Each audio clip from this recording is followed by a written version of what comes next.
Class 6 का math का lesson number 4 है ना। टॉपिक है इंटीजर्स यानी पूर्णांक। तो हम लोग पूर्णांक देखेंगे इंटीजर। ठीक है बच्चे, चलिए इसको इंटीजर्स इंग्लिश में कहते हैं,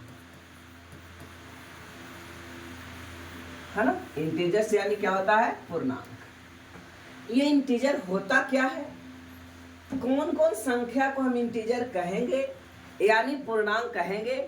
तो आप ये देखो, इंटीजर्स यानी पूर्णांक जो संख्याएं होगी वो संख्याएं होगी -4, इसके पहले भी ले लो, -5, -6, -7, ये माइनस में अनंत से स्टार्ट होता है। ठीक है ना। 4, -3, -2, -1, 0, 1, 2, 3, 4 और ये कहाँ तक जाएगा बच्चों? तो इन्फिनिटी तक जाएगा। कहाँ तक जाएगा? इन्फिनिटी यानी अनंत तक जाएगा। तो हम इसी को इंटीजर कहेंगे। इसी को क्या कहेंगे? इंटीजर। जैसे क्वेश्चन लिखा कि 2 क्या है, तो 2 इंटीजर है। 4 क्या है? 4 भी इंटीजर है। 0 क्या है? तो 0 भी इंटीजर है। 7 क्या है? 7 भी इंटीजर है। -5 क्या है? तो -5 भी इंटीजर है। ठीक है ना। लेकिन यदि आप कहो कि सर कौन सा इंटीजर नहीं होगा, तो 3.4 क्या ये इंटीजर है? तो कहेंगे कि इंटीजर नहीं है, इसमें ये नहीं आया, यानी ये संख्या जो है 3.4 ये इंटीजर नहीं है। बच्चों समझ में आया कि ये इंटीजर नहीं है। अच्छा, 4/7 क्या इंटीजर है? तो कहोगे सर 4/7 भी इंटीजर नहीं है। समझ में आ रहा है ना। अच्छा ये बताइए, क्या 0/7 एक इंटीजर है? तो 0/7 एक इंटीजर है। क्यों? क्योंकि जब 0 को 7 से डिवाइड करेंगे तो ये संख्या 0 देगी। क्या देगी बच्चे? 0, और 0 तो इंटीजर है। ठीक है ना। अगर हम कह दे कि 4/2 क्या ये इंटीजर है? तो ये इंटीजर है, क्योंकि 2 से 4 कटेगा 2 बार में, और ये 2 क्या है? इंटीजर है। समझ में आया ना। कौन सी वैल्यू कब होगी इंटीजर होगा वो आपको अब पता लग गया, है ना। तो पॉइंट में इंटीजर्स नहीं होगा, अब कट करके फ्रैक्शन बचेगा तो ये भी इंटीजर्स नहीं होगा। यानी इंटीजर के लिए क्या लागू है कि इंटीजर के लिए माइनस अनंत से लेकर के 0 इंक्लूड करते हुए प्लस अनंत तक। लेकिन यहाँ पे फ्रैक्शन की बात नहीं होगी, यहाँ एक समूला नंबर होगा, मतलब 100 से नंबर होगा। पॉइंट में फ्रैक्शन में नंबर नहीं होगा। चलो बच्चों, तो इतना आपने समझ लिया कि इंटीजर्स क्या होते हैं। अब आइए, कुछ बातें हैं जो एनसीईआरटी किताब का ये नियम है कि धीरे धीरे बातों को समझाने की कोशिश करता है। चलिए एक एक लाइन देखते हैं। इसका इंट्रोडक्शन यानी भूमिका, भूमिका को इंग्लिश में इंट्रोडक्शन कहा जाता है। क्या कहा जाता है? इंट्रोडक्शन कहेंगे। भूमिका को बेटा क्या कहेंगे? इंट्रोडक्शन। भूमिका को क्या कहा जाएगा? इंट्रोडक्शन। चलो तो इसमें हम लोग डिटेल समझते हैं कि इंट्रोडक्शन में क्या है। टॉपिक का नाम हमेशा याद रखो। क्या टॉपिक का नाम है? पूर्णांक। इंग्लिश में क्या बोलेंगे? इंटीजर। इंटीजर संख्या कहाँ से कहाँ तक होगी? तो माइनस अनंत से लेकर के 0 शामिल होते हुए प्लस अनंत तक, यानी ये सारी संख्या इंटीजर होगी। ठीक है ना, पॉइंट में नहीं होगा। ठीक है। कहता है आपने कारगिल युद्ध के समय भारतीय सैनिक को, कारगिल युद्ध हुआ था बेटा, कब कारगिल युद्ध हुआ था? तो 1999 में कारगिल युद्ध हुआ था। कारगिल युद्ध कब हुआ था? 1999 में भारत और पाकिस्तान के बीच कारगिल को लेकर के एक वार हुई थी, युद्ध हुआ था, जिसमें भारत इस युद्ध को जीता था। तो कारगिल युद्ध है ना 1999 में हुआ था। तो चलो यहाँ का, आपने कारगिल युद्ध के समय भारतीय सैनिकों को 14,000 फीट की ऊंचाई पर भी रहते हुए सुना होगा। 14,000 फीट यानी इतना ऊंचाई पर यह था कि वहां बहुत ज्यादा ठंडा था। समझ में ना। जैसे जैसे आपको पिछले क्लास में बेटा बताया गया था कि क्या बताया गया था, याद करो कि जैसे जैसे हम लोग पृथ्वी सतह से ऊपर जाएंगे तो टेम्परेचर घटेगा। टेम्परेचर क्या होगा? टेम्परेचर, एक सेकंड, टेम्परेचर क्या होगा? टेम्परेचर डिक्रीज करेगा यानी घटेगा। कितना डिक्रीज करता है? तो प्रति 165 मीटर, प्रति 165 मीटर जब ऊपर जाओगे तो टेम्परेचर 1 डिग्री घट जाएगा। 1 डिग्री सेल्सियस क्या होगा बच्चे? घट जाएगा। क्या ये बातें याद है कि 165 मीटर ऊपर जाओगे तो टेम्परेचर 1 डिग्री घट जाएगा? समझ में आया ना? तो यहाँ पे कह रहा है कि 14,000 फीट पर, कितना? 14, बहुत ऊंचाई पर भारतीय सैनिक वहां गए थे। ऊंचाई। अब पूछेगा कारगिल कहाँ है? तो कारगिल जम्मू कश्मीर में है। कारगिल कहाँ पे है? जम्मू कश्मीर। अब ये लद्दाख का हिस्सा है। तो कहता उन्हें इतनी सर्दी में भी जैसे जैसे ऊंचाई पर जाएंगे, जैसे जैसे ऊंचाई पर जाएंगे वैसे वैसे टेम्परेचर क्या होगा बच्चे? घटेगा। तो कहते हैं उन्हें इतनी सर्दी में भी देश के लिए, है ना, सर्दी में भी, सर्दी मतलब ठंडा, सर्दी में भी अपने देश के लिए वहां रहना पड़ा सैनिकों को। कितना फीट ऊंचाई पर? 14,000 फीट की ऊंचाई पर सैनिकों को रहना पड़ा था। कहाँ पे? कारगिल में, पहाड़ पर। ठीक है। क्या आपको मालूम है कि जनवरी के महीने में कारगिल हिल का औसतन तापमान शून्य से भी, है ना, शून्य से भी 40 डिग्री सेल्सियस नीचे चल जाता है, यानी -40 डिग्री सेल्सियस हो जाता है। कितना हो जाता है? शून्य से -40, शून्य से -40। अब देखो बेटा, शून्य से किधर? 40 तरफ जाना है, तब -40 हो जाएगा ना, इस तरफ जाना होगा। ठीक है। शून्य से 40 डिग्री ज्यादा तो इस तरफ जाएंगे, ज्यादा कहेगा तो इस तरफ, और शून्य से कम कहेगा तो इस तरफ। समझ में आ रहा है? तो यही बातें यहाँ पे कह रहा है। औसतन तापमान जनवरी के महीने में -40 डिग्री सेल्सियस होता है। जबकि आपको ये छोटा सा एक पॉइंट याद होगा कि टेम्परेचर तो घट जाता है मात्र 40 डिग्री, सॉरी, टेम्परेचर 0 डिग्री पर पानी तो बर्फ बनने लगता है ना। और सोचिए -40 डिग्री में कितना ज्यादा दिक्कत आ रही होगी। समझ में आ रहा है ना?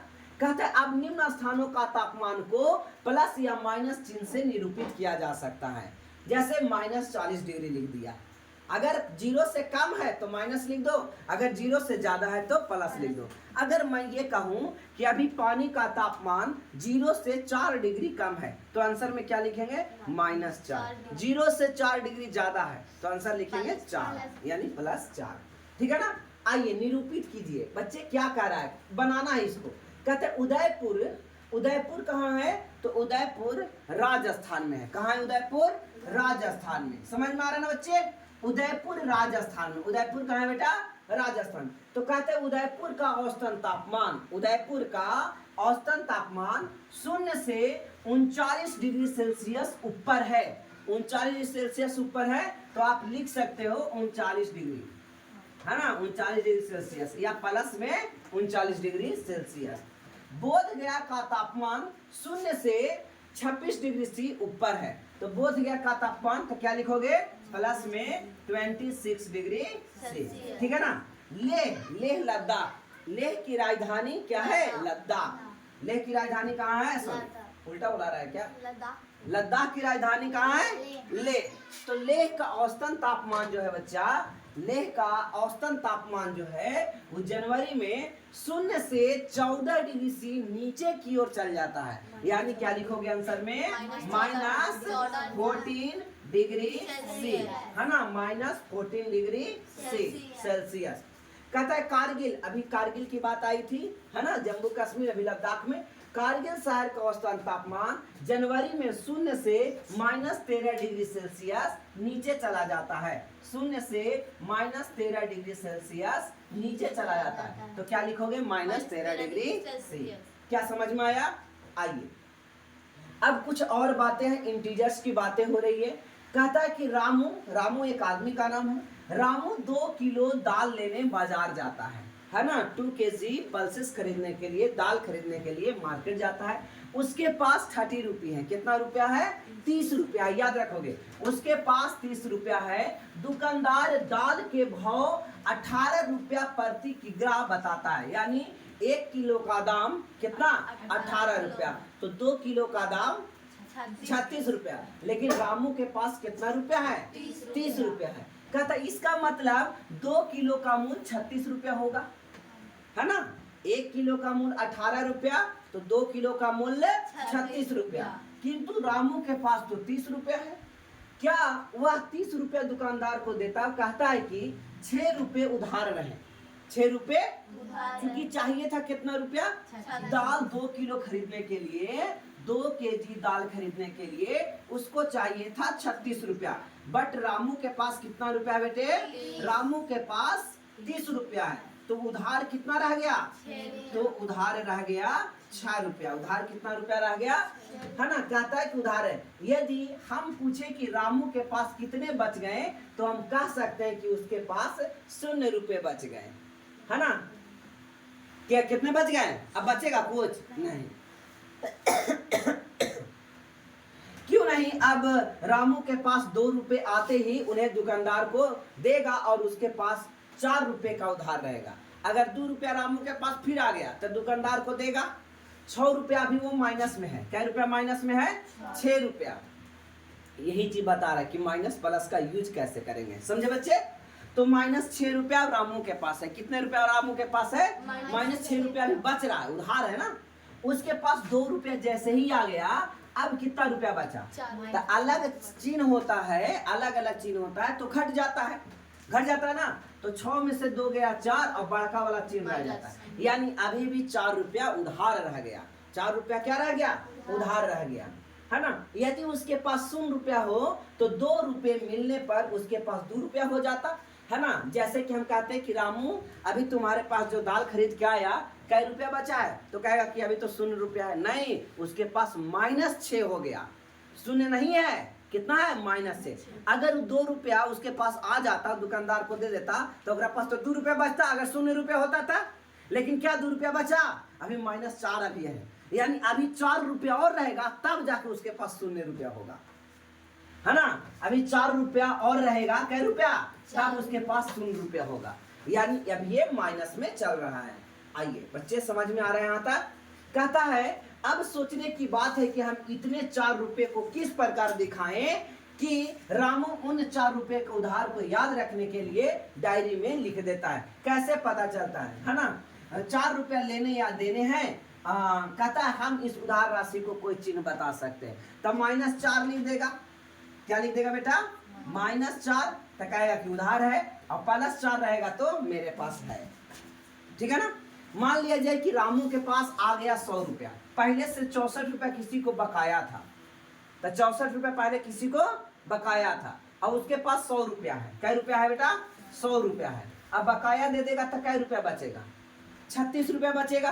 कै रुपया बचेगा, 36 रुपया। प्लस में कि माइनस में, प्लस है, प्लस में ना, माइनस कैसे होगा, जब अलग 100 रुपया है, 64 रुपया दे दिया, तो 36 रुपया उसके पास बचा कि नहीं बचा, क्या समझ में आ रहा है। अच्छा, रामू के पास 100 रुपया उधार था, तो उधार माने -100, और 64 रुपया उसको 64 रुपया दिया। कै रुपया दिया, 64 रुपया, तो बताइए कितना उधार बच गया। अगर 36 में प्लस लग रहा था तो 36 रुपया रहता, 36 रुपया में माइनस लगल रह गया, इसका मतलब 36 रुपया उधार रह गया। समझ में आ रहा है बच्चे। आइए हम और आगे इसको समझने की कोशिश करते हैं, है ना। आपकी बुक में भी पेज नंबर 81 ही है ना, एकदम एज इट इज बुक का ही है। ओके, कहता इस प्रकार समस्या को दूर करने के लिए एक अलग प्रकार की संख्या की परिकल्पना की गई है, जिसे ऋणात्मक संख्या यानी ऋण संख्या, निगेटिव, है ना, नेगेटिव नंबर उसको कहा जाएगा। क्या कहा जाएगा, नेगेटिव। हमने उधार को नेगेटिव से सूचित किया, और जो पैसा वर्तमान में है उसको पॉजिटिव से सूचित किया। समझ में आना बच्चे। जैसे टेम्परेचर वाली बातें थी, जब प्लस हो रहा था तो टेम्परेचर में प्लस दे दिए, और टेम्परेचर जब कम रहा था, तापमान जब कम रहा था, तो उसको माइनस में कर दिए थे। ठीक है ना। आइए पूर्णांक को इंग्लिश में क्या कहते हैं बच्चे, इंटीजर्स। क्या बोलेंगे, इंटीजर्स। अब देखिए, जैसा कि आप पढ़ चुके हैं कि प्राकृतिक संख्या स्टार्ट होता है 1 से लेकर के अनंत तक। प्राकृतिक संख्या यानी नेचुरल नंबर, प्राकृतिक संख्या यानी नेचुरल नंबर। नेचुरल नंबर का मतलब ये होता है कि प्रकृति ने जो चीज बनाया है वही होता है प्राकृतिक संख्या, उसको गिनने पर। क्या प्रकृति ने किसी को शून्य बनाया है, आधा पेड़ बनाया है? प्रकृति अगर पेड़ को बनाया होगा तो पूरा पेड़ को बनाया होगा, आधा पेड़ तो नहीं बनाया होगा। तो प्रकृति चीजों को स्टार्ट गिनने कहां से स्टार्ट करेंगे? 0 से तो नहीं, 1 से। इसलिए प्राकृतिक संख्या 1 2 3 4 5 और ये कहां तक जाएगा बच्चे? तो ये अनंत तक जाएगा। क्या प्रकृति संख्या माइनस में है? क्या प्रकृति संख्या 0 है? नहीं। तो याद रखिएगा, प्रकृति संख्या 0 नहीं होता है, प्राकृतिक संख्या 0 नहीं होता है। समझ में आ रहा ना? प्राकृतिक संख्या 0 नहीं होता है, प्राकृतिक संख्या माइनस में नहीं होता है। प्राकृतिक संख्या स्टार्ट होता है कहां से? 1 से लेकर के अनंत तक, 1 से लेकर के अनंत तक स्टार्ट होता है। 1 से लेकर कहां तक स्टार्ट होता है बच्चे? अनंत तक चलता है। ये हो गया प्राकृतिक संख्या। जैसा कि आप पहले पढ़ चुके हैं कि प्राकृतिक संख्या 1 से लेकर के अनंत तक होता है। यदि हम प्राकृतिक संख्या के संग्रह में शून्य को शामिल कर लेते हैं, किसको शामिल कर लेते हैं? शून्य को शामिल कर लेते हैं, तो हमें एक नया संग्रह प्राप्त होता है जिसे पूर्ण संख्या कहते हैं। जिसे क्या कहते हैं? पूर्ण संख्या। अब होल नंबर, पूर्ण संख्या को W से सूचित करते हैं, होल नंबर। होल नंबर कहां से स्टार्ट होता है? 0 1 2 3 4 5 और ये कहां तक जाएगा बेटा? अनंत तक जाएगा, इन्फिनिटी तक जाएगा। तो इसको हम होल नंबर कहते हैं। अगर इसमें माइनस शामिल कर लिए तो हम इसको कहेंगे क्या चीज? पूर्णांक, इंटीजर्स यानी पूर्णांक कहेंगे। क्या कहेंगे? पूर्णांक। तो अभी हमने 3 चीज पढ़ा। एक पढ़ा नेचुरल नंबर, दूसरा पढ़ा होल नंबर और तीसरा पढ़ा इंटीजर्स, है ना? पूर्णांक संख्या। क्या क्या? पूर्णांक। नेचुरल नंबर यानी प्राकृतिक संख्या, होल नंबर यानी पूर्ण संख्या, होल नंबर यानी पूर्ण संख्या और इंटीजर्स यानी पूर्णांक संख्या यानी पूर्णांक, इंटीजर यानी पूर्णांक। बोलो बच्चे, समझ में आ रहा है? एन दैट मीन्स प्राकृतिक संख्या, एन प्राकृतिक संख्या, W पूर्ण संख्या और I पूर्णांक संख्या। ठीक है ना? पूर्ण संख्या, पूर्णांक संख्या। नेचुरल नंबर, होल नंबर और integers, natural number, whole number और integers, natural number, whole number और integers, natural number, whole number और इंटीजर्स। क्या बच्चे समझ में इतना आ गया? समझ में इतना आ गया? अब बताइए पूर्णांक क्या होगा? अच्छी सॉरी, प्राकृतिक संख्या 1 से लेकर के अनंत तक प्राकृतिक संख्या, होल नंबर 0 से लेकर के अनंत तक, इंटीजर -0 और पॉजिटिव यानी माइनस अनंत से 0 शामिल करते हुए प्लस अनंत तक संख्याएं इंटीजर्स कहलाएगी। ठीक है ना? तो कहता है दर्शाने के लिए ऋणात्मक संख्याओं की आवश्यकता होती है, जैसे -1 -2 -5 इस प्रकार। यदि हम पूर्णांक पूर्ण संख्या में यानी होल नंबर में जो स्टार्ट हुआ है 0 से लेकर के अनंत तक, उसमें अगर हम इस माइनस संख्या को भी शामिल कर लेते हैं तो ये संख्याएं क्या कहलाएगी? तो ये संख्याएं प्राकृतिक संख्या कहलाएगी। क्या कहलाएगी बच्चे? प्राकृतिक संख्या कहलाएगी। ठीक है ना? क्या आप देखिए यहाँ पे कुछ बातें की गई है। जैसे ये फिगर बनाया गया है, ये फिगर बनाया गया, इसमें प्राकृतिक संख्या, ये क्या? ये प्राकृतिक संख्या शून्य, ये हो पाएगा? बोलिए, हो पाएगा? है ना? प्राकृतिक संख्या में प्राकृतिक संख्या कहां से स्टार्ट होता है? 1 से स्टार्ट होता है। कहां से स्टार्ट होता है? 1 से स्टार्ट होता है। पूर्ण संख्या 0 से स्टार्ट होता है और ऋणात्मक पूर्णांक यानी ऋणात्मक पूर्णांक कहेगा तो अगर ऋणात्मक पूर्णांक कहेगा तो माइनस अनंत से हो करके ये -4 -3 और ये कहाँ 0 तक नहीं, -1 तक। कहाँ तक?